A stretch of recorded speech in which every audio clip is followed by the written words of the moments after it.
Hi hello ನಮಸ್ಕಾರ ಸ್ನೇಹಿತರೆ. ಅಬ್ಬಬ್ಬ ಏನಿದು, ಫೈನಲಿ ಲಕ್ಷ್ಮಿ ಮೇಲೆ ಕೀರ್ತಿ ದೆವ್ವ ಬಂದೇ ಬಿಟ್ಟ. ಓ ಮೈ ಗಾಡ್. ಹಾಗಿದ್ರೆ ಇಲ್ಲಿ ಲಕ್ಷ್ಮಿ ನಾಟಕ ಮಾಡ್ತಾ ಇಲ್ವಾ? ಈ ಕಡೆ ಕಾವೇರಿಯವರು ಛೇಡಿಸ್ತಿದಾಗೆ ಲಕ್ಷ್ಮಿ ಮೇಲೆ ಕೀರ್ತಿ ಮೈ ತುಂಬ್ಕೊಂಡ್ಬಿಟ್ಲು. ಆಗಿದ್ರೆ ಏನಾಗ್ತದೆ ಇದು ಎಲ್ಲವನ್ನ ಕೂಡ ತಿಳ್ಕೊಬೇಕು ಅಂದರೆ ಈಗಲೇ ನಮ್ಮ ಈ ಚಾನಲ್ನ ಸಬ್ಸ್ಕ್ರೈಬ್ ಮಾಡಿ, ಹಾಗೆ ಈ ಒಂದು ವಿಡಿಯೋವನ್ನು ಪೂರ್ತಿಯಾಗಿ ನೋಡಿ. ಇಲ್ಲಿ ಕಾವೇರಿಯವರ ಆಟಕ್ಕೆ ಫುಲ್ ಸ್ಟಾಪ್ ಹಾಕೋ ಸಮಯ ಬಂದಿದ್ದಾಗಿದೆ. ಕೀರ್ತಿ ಲಕ್ಷ್ಮಿ ಇಬ್ರು ಕೂಡ ಸೇರಿಕೊಂಡು ಕಾವೇರಿ ಆಟಕ್ಕೆ ಫುಲ್ ಸ್ಟಾಪ್ ಹಾಕಬೇಕು ಅಂತಾನೆ ಡಿಸೈಡ್ ಮಾಡ್ಕೊಂಡಿದ್ದಾರೆ ಅಂತ ಅನ್ಸುತ್ತೆ. ಅದಕ್ಕೋಸ್ಕರನೇ ಇಲ್ಲಿ ಕಾವೇರಿ ಕರ್ಮಕಾಂಡಗಳು ಈ ಕಡೆ ಭ್ರಮೆಯಾಗಿ ಬಂದು ಕಾವೇರಿನ ಕಾಡ್ತದೆ ಅಂತಾನೆ ಹೇಳ್ಬಹುದು. ಒಂದು ಕಡೆ ಇದು ಕೀರ್ತಿ ಭ್ರಮೆಯಾಗಿ ಕಾಡ್ತಿದ್ದಾಳೆ ಅಂತ ಅನ್ಕೊಂಡ್ರು ಕೂಡ ಮನೇಲಿ ಆಗ್ತಿರ್ತಕ್ಕಂಥ ಎಲ್ಲ ಘಟನೆಗಳನ್ನ ನೋಡಿದ್ರೆ ಖಂಡಿತವಾಗ್ಲೂ ಇಲ್ಲಿ ದೆವ್ವ ಭೂತ ಇದೆ ಅಂತಾನೆ ಅನ್ನಿಸ್ಬಿಡ್ತದ.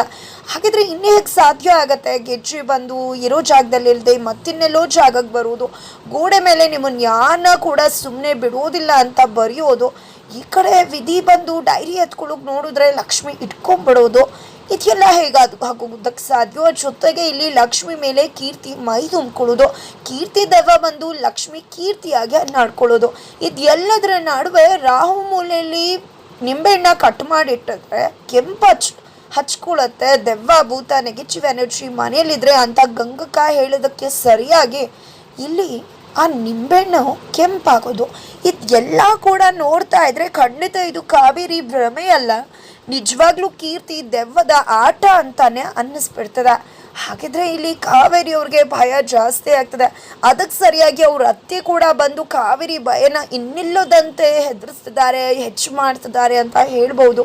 ಕೀರ್ತಿನ ಕೊಂದಂಥ ಪಾಪಿ ನೀನು, ನಿನ್ನ ಕೈಗೆ ಅಂಟಿರೋ ರಕ್ತ ಏನೇ ಆದರೂ ಕೂಡ ನಿನ್ನ ಕೈಯಿಂದ ಹೋಗೋದಿಲ್ಲ ಅಂತ ಹೇಳಿ ಅತ್ತೆ ಹೆದರಿಸ್ತಿದ್ದಾರೆ. ಜೊತೆಗೆ ಇಲ್ಲಿ ಕಾವೇರಿ ಅವರು ಹೆದರ್ಕೋತಿದ್ದಾಗೆ, ದಯವಿಟ್ಟು ಇಷ್ಟೊಂದು ಹೆದರ್ಕೋಬೇಡ ಮಾತಾಯಿ, ನೀನು ಇಷ್ಟೊಂದು ಹೆದರ್ಕೊಂಡ್ಬಿಟ್ರೆ ನನಗೆ ಆತ್ಮಕ್ಕೆ ತೃಪ್ತಿ ಸಿಕ್ಕಿ ಆಮೇಲೆ ಅತೃಪ್ತ ಆತ್ಮ ಆಗಿರೋ ನನಗೆ ತೃಪ್ತಿ ಸಿಕ್ಕಿ ಹೋಗ್ಬಿಡ್ಬೇಕಾಗತ್ತೆ. ಯಾಕೆ ಇಷ್ಟೊಂದು ಹೆದರ್ಕೊಂಡಿದ್ಯಾ? ನಿನ್ನ ಕೊನೆಗಾಲ ಅಂತ್ಯಕಾಲ ಹತ್ತಿರವಾಗಿದೆ. ಖಂಡಿತವಾಗ್ಲೂ ಆ ಕೀರ್ತಿ ನಿನ್ನನ್ನಂತೂ ಸುಮ್ಮನೆ ಬಿಡೋದಿಲ್ಲ. ಹೆಣ್ಮಗುಗೆ ಆಗಿರುವ ಅನ್ಯಾಯಕ್ಕೆ ಖಂಡಿತ ಅವಳು ನ್ಯಾಯ ದೊರಕಿಸ್ಕೋತಾಳೆ ಅಂತ ಇಲ್ಲಿ ಅತ್ತೆ ಕೂಡ ಹೇಳ್ತಿದ್ದಾರೆ. ಇಲ್ಲಿ ಅತ್ತೆ ದೆವ್ವ, ಆ ಕಡೆ ಕೀರ್ತಿ ದೆವ್ವ. ಏನಿದು?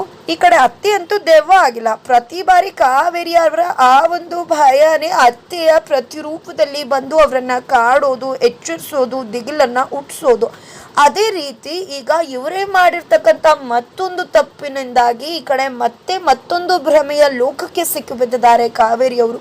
ಆ ಒಂದು ಭ್ರಮಾ ಲೋಕದಲ್ಲಿ ಕೀರ್ತಿ ಬಂದು ಅವಳು ಕೂಡ ಕುತ್ತಿಗೆಯಷ್ಟು ಸಾಯಿಸುವ ಹಾಗೆ ಕಾವೇರಿಯವ್ರನ್ನ ಹೆದರಿಸ್ತಿದ್ದಾರೆ. ಆದರೆ ಕೀರ್ತಿ ಜಸ್ಟ್ ಕಾವೇರಿನ ಹೆದರಿಸೋದ್ರ ಜೊತೆಗೆ ಮನೆಯವರ ಎಲ್ಲರ ಮುಂದೆ ಇದು ನಡೀತಾ ಇದೆ. ಲಕ್ಷ್ಮಿ ಮೈ ಮೇಲೆ ಕೂಡ ಬಂದಿದ್ದಾಳೆ ಅಂದಮೇಲೆ ಇದು ಕಾವೇರಿಯ ಭ್ರಮೆ ಆಗಲಿಕ್ಕೆ ಹೇಗೆ ಸಾಧ್ಯ? ಖಂಡಿತ ಇದು ಕಾವೇರಿಯ ಭ್ರಮೆಯಲ್ಲ, ಖಂಡಿತ ಕೀರ್ತಿಯ ದೆವ್ವ ಅನ್ನೋದಂತೂ ಖಂಡಿತ ಸಾಬೀತಾಗ್ತಾ ಇದೆ ಮನೆ ಒಳಗಡೆ ಅಂತಾನೆ ಹೇಳ್ಬೋದು. ಈ ಕಡೆ ಲಕ್ಷ್ಮಿ ತುಂಬಾನೇ ಸ್ಟ್ರೆಸ್ ಆಗಿದ್ದಾಳೆ. ಅವಳು ಮಾನಸಿಕವಾಗಿ ತುಂಬಾನೇ ಸ್ಟ್ರೆಸ್ ಆಗಿರೋದ್ರಿಂದಾಗಿ ಈ ಕಡೆ ಮನಸ್ಸಿನ ಮೇಲೆ ಸಾಕಷ್ಟು ಆಘಾತ ಆಗಿ ಇಲ್ಲಿ ಯಾವಾಗಲೂ ಕೀರ್ತಿಯ ಒಂದು ನೆನಪಿನಲ್ಲೇ ಇರ್ತಕ್ಕಂಥದ್ದು ಆಗಿರೋದ್ರಿಂದಾಗಿ ಕೀರ್ತಿಯಾಗಿ ಬದಲಾಗ್ತಿರ್ಬಹುದು ಅಂತ ಅನ್ಕೊಂಡಂತ ಮನೆಯವರು ಸ್ವಲ್ಪ ಲಕ್ಷ್ಮಿನ ಹೊರಗಡೆ ಕರ್ಕೊಂಡು ಹೋದ್ರೆ ಸರಿ ಹೋಗುತ್ತೆ ಅಂತ ಅನ್ಕೊಂಡು ಹೊರಗಡೆ ಹೋಗ್ಲಿ ಅಂತ ಪ್ಲಾನ್ ಮಾಡ್ಕೋತಾರೆ. ಆದರೆ ಇಲ್ಲಿ ಕಾವೇರಿಯವರು ಸುತ್ತಾರಾಮ್ ಇದಕ್ಕೆ ಒಪ್ಪೋದಿಲ್ಲ. ತನ್ನ ಮೇಲೆ ಬರುತ್ತೆ ಅಂತ ಲಕ್ಷ್ಮಿನೇ ಒಪ್ಪೋದಿಲ್ಲ ಇಂಥ ಸಮಯದಲ್ಲಿ ಹೊರಗಡೆ ಹೋಗ್ಲಿಕ್ಕೆ ಅಂದಾಗ ಮನೆಯವರು ಕೂಡ ಅಕ್ಸೆಪ್ಟ್ ಮಾಡ್ತಾರೆ. ಖಂಡಿತವಾಗ್ಲೂ ಲಕ್ಷ್ಮಿ ಕೂಡ ಇಂಥ ಸಮಯದಲ್ಲಿ ಹೋಗ್ಲಿಕ್ಕೆ ಒಪ್ಕೊಳ್ಳೋದಿಲ್ಲ ಅಂತ. ಅದೇ ಕಾರಣಕ್ಕೆ ಇಲ್ಲಿ ಹೊರಗಡೆ ಡಿನ್ನರ್ಗೆ ಹೋಗಿ ಬರಲಿ ಅಂತ ವೈಷ್ಣವ್ ಮತ್ತು ಲಕ್ಷ್ಮಿ ಹೋಗಿ ಬರಲಿ ಅಂತ ಪ್ಲ್ಯಾನ್ ಮಾಡ್ತಾರೆ. ವೈಷ್ಣವ್ಗೂ ಕೂಡ ನೀನು ಯಾವುದೇ ಕಾರಣಕ್ಕೂ ಕೀರ್ತಿ ಬಗ್ಗೆ ಅಲ್ಲಿ ಮಾತನಾಡಬಾರ್ದು, ಕೀರ್ತಿ ಬಗ್ಗೆ ಯೋಚನೆ ಮಾಡ್ತಾನೆ ಅವಳ ಪರಿಸ್ಥಿತಿ ಈ ರೀತಿ ಆಗಿದೆ, ನೀನು ಯಾವುದೇ ಕಾರಣಕ್ಕೂ ಅವಳ ವಿಷಯನ ಎತ್ತು ಕೂಡ್ದು ಅಂತ ಹೇಳ್ತಾರೆ. ನನಗೂ ಗೊತ್ತಿದೆ ಅಂತ ವೈಷ್ಣವ್ ಕೂಡ ಹೇಳ್ತಾರೆ. ನಂತರ ಈ ಕಡೆ ಲಕ್ಷ್ಮಿ ಕೂಡ ಬರ್ತಾಳೆ. ಎಲ್ಲಿಗೆ ಇದೆಲ್ಲ ಬೇಡವಾಗಿತ್ತು ಅನಿಸುತ್ತೆ ಅಂತ ಹೇಳ್ತಿದ್ರೆ ಈ ಕಡೆ ಅಜ್ಜಿ, ನೋಡಮ್ಮ, ಎಲ್ಲರ ಬಗ್ಗೆ ಯೋಚನೆ ಮಾಡೋದು ಮುಖ್ಯ. ಅದೇ ರೀತಿ ನಿನ್ನ ಸಂಸಾರದ ಬಗ್ಗೆ ಕೂಡ ಯೋಚನೆ ಮಾಡಬೇಕಾಗತ್ತೆ. ನಿನ್ನ ಮನಸ್ಸಿಗೂ ಕೂಡ ಸ್ವಲ್ಪ ರಿಲೀಫ್ ಬೇಕಾಗತ್ತೆ. ಹೊರಗಡೆ ಹೋಗಿ ಬಾ, ಜೊತೆಗೆ ಅಲ್ಲಿ ಎಲ್ಲರ ಬಗ್ಗೆ ಕೂಡ ಯೋಚನೆ ಮಾಡಿಕೊಂಡು ಕೂತ್ಕೋಬೇಡ.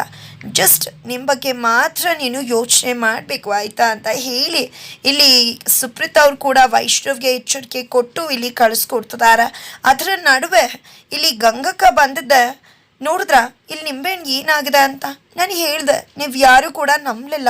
ನಾನು ರಾಹುಮೂಲೆಯಲ್ಲಿ ಈ ಒಂದು ನಿಂಬೆಹಣ್ಣನ್ನ ಇಟ್ಟಿದ್ದೆ. ನನ್ನ ಗುರುಗಳು ಕೂಡ ಹೇಳಿದರು, ಈ ನಿಂಬೆಹಣ್ಣೇನಾದರೂ ಕೆಂಪಣ್ಣಗೆ ತಿರುಗಿದ್ರೆ ಈ ಮನೇಲಿ ದೆವ್ವ ಭೂತ ಇದೆ ಅಂತ ಹೇಳಿ. ನೋಡಿದ್ರ ಈ ಮನೇಲಿ ಕೀರ್ತಿ ದೆವ್ವ ಇದೆ. ಕೀರ್ತಿ ಅಕ್ಕನ ದೆವ್ವನೇ ಲಕ್ಷ್ಮಕ್ಕನ ಮೇಲೆ ಬಂದಿರೋದು, ಅದೇ ಇಷ್ಟೆಲ್ಲ ಮಾಡ್ತಿರೋದು ಅಂತ ಹೇಳ್ತಿದ್ದಾಗೆ ಈ ಕಡೆ ಕಾವೇರಿಯವರು ಹೆದ್ರೋಗ್ಬಿಡ್ತಾರೆ. ಈ ಕಡೆ ಲಕ್ಷ್ಮಿ ಮತ್ತು ವೈಷ್ಣವ್ ಆಲ್ರೆಡಿ ಹೊರಗಡೆ ಇನ್ನೇನೋ ಕಾರ್ ಹತ್ಕೊಂಡು ಹೋಗಬೇಕು. ಅಷ್ಟರಲ್ಲಿ ಪುಟ ಪುಟ ಅಂತ ಹೇಳಿ ಕಾವೇರಿಯವರು ಹೊರಗಡೆ ಬರ್ತಾರೆ. ಎಲ್ಲಿಗೆ ಹೋಗ್ತಿದ್ಯಾ ಪುಟ, ದಯವಿಟ್ಟು ಬೇಡ ಕಣೋ, ಲಕ್ಷ್ಮಿ ಮೇಲೆ ಕೀರ್ತಿ ದೆವ್ವ ಬಂದಿದೆ ಅಂತ ಇದ್ದಾಗ ಏನಮ್ಮ ಮಾತಾಡ್ತಿದ್ಯಾ ಅಂದಾಗ, ಹೌದು ಪುಟ್ಟ, ಖಂಡಿತವಾಗ್ಲೂ ಕೀರ್ತಿ ದೆವ್ವ ಲಕ್ಷ್ಮಿ ಮೇಲಿದೆ, ಯಾವುದೇ ಕಾರಣಕ್ಕೂ ನೀನು ಹೋಗಬೇಡ ಪುಟ್ಟ, ನಿಜವಾಗ್ಲೂ ತೊಂದರೆ ಆಗುತ್ತೆ, ಬೇಡ ಮಗನೆ ಅಂತ ಹೇಳ್ತಿದ್ರೆ, ಇಲ್ಲಮ್ಮ ಯಾವುದೇ ಕಾರಣಕ್ಕೂ ನಾನಂತೂ ನಿಲ್ಲೋದಿಲ್ಲ, ನಾನಂತೂ ಲಕ್ಷ್ಮಿಯವ್ರನ್ನ ಕರ್ಕೊಂಡು ಹೊರಗಡೆ ಹೋಗ್ತೀನಿ ಅಂತ ಹೇಳಿ ವೈಷ್ಣವ ಹಟ್ಟಕ್ಕೆ ಬಿದ್ದು ಕಾವೇರಿ ಏನೇ ಹೇಳಿದ್ರು ಕೂಡ ಕಾವೇರಿಯವರ ಮಾತನ್ನ ಕೇಳ್ದೆ ತನ್ನ ಹೆಂಡತಿ ಲಕ್ಷ್ಮಿನ ಕರ್ಕೊಂಡು ಅಲ್ಲಿಂದ ಹೊರಟೆ ಬಿಡ್ತಾರೆ.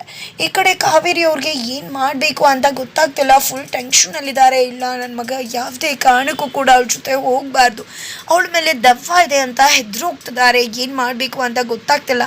ಜೊತೆಗೆ ಇಲ್ಲಿ ಅವರು ಮಾಡಿರ್ತಕ್ಕಂಥ ಕರ್ಮಕಾಂಡಗಳು ಎಲ್ಲವೂ ಕೂಡ ಕಣ್ಮುಂದೆ ಬರ್ತದೆ. ಕೀರ್ತಿನ ಕೊಂದಿದ್ದು ಕೀರ್ತಿ ರೋಷದಿಂದ ತನ್ನ ಆತ್ಮ ಖಂಡಿತ ಸುಮ್ಮನೆ ಬಿಡುವುದಿಲ್ಲ ಅಂತ ಹೇಳಿದ್ದು ಎಲ್ಲವನ್ನ ಕೂಡ ಇಲ್ಲಿ ಕಾವೇರಿ ನೆನೆಸ್ಕೊಂಡಿದ್ದೆ. ಇಲ್ಲ ಅಂತ ಹೇಳಿ ತನ್ನ ಸತ್ಯವನ್ನ ತಾನೇ ಬಯಲು ಮಾಡೋ ಕಡೆ ಮುಂದಾಗ್ಬಿಡ್ತಿದ್ದಾರೆ. ಅಷ್ಟರಲ್ಲಿ ಈ ಕಡೆ ಎಚ್ಚೆತ್ಕೊಂಡ್ಬಿಡ್ತಾರೆ ಕಾವೇರಿಯವರು.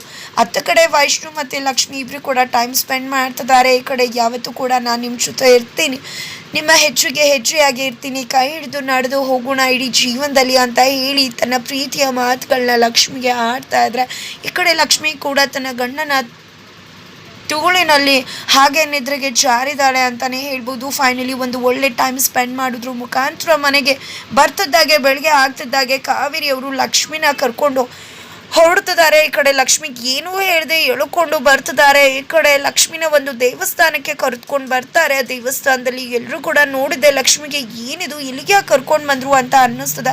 ಈ ಕಡೆ ಗುರುಗಳೇ ಇದೇ ಹುಡುಗಿ ಮೇಲೆ ನಾನು ಹೇಳಿದ್ದು ಅದೇ ಹುಡುಗಿ ಏಕೆ ಅಂತ ಹೇಳ್ತಿದ್ದಾಗೆ ಈ ಕಡೆ ಅವರ ನೋಡೋ ದೃಷ್ಟಿಯಿಂದಾಗಿ ಲಕ್ಷ್ಮಿಗೆ ವಿಚಿತ್ರವಾಗಿ ಅನ್ನಿಸ್ತದೆ. ನಂತರ ತನ್ನ ಅತ್ತೆ ಹತ್ರ ನೇರವಾಗಿ ಮಾತನಾಡ್ತಿದ್ದಾಳೆ.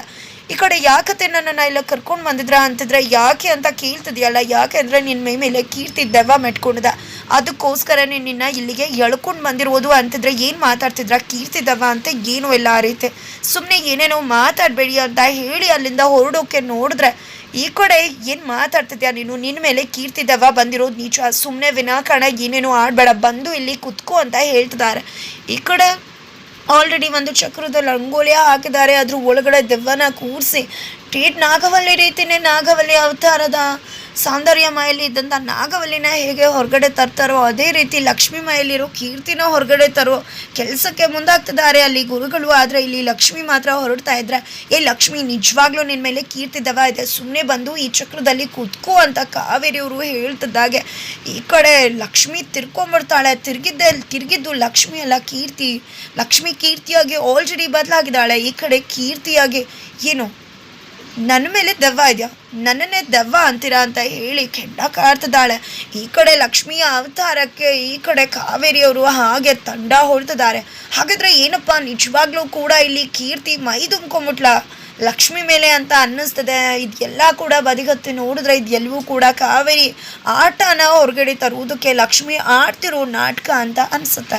ಹಾಗಿದ್ರೆ ಮುಂದೇನಾಗತ್ತೆ, ನಿಜವಾಗ್ಲೂ ಕೂಡ ಕೀರ್ತಿ ದೆವ್ವ ನಿಜವಾಗ್ಲೂ ಇದೆಯೋ ಇಲ್ವೋ ಅನ್ನೋದಕ್ಕೆ ಉತ್ತರ ಸಿಗುತ್ತೆ. ಏನಾಗುತ್ತೆ ತಿಳ್ಕೊಬೇಕು ಅಂದರೆ ಮುಂದಿನ ವಿಡಿಯೋಗೋಸ್ಕರ ವೇಟ್ ಮಾಡೋದನ್ನು ಮರಿಬೇಡಿ.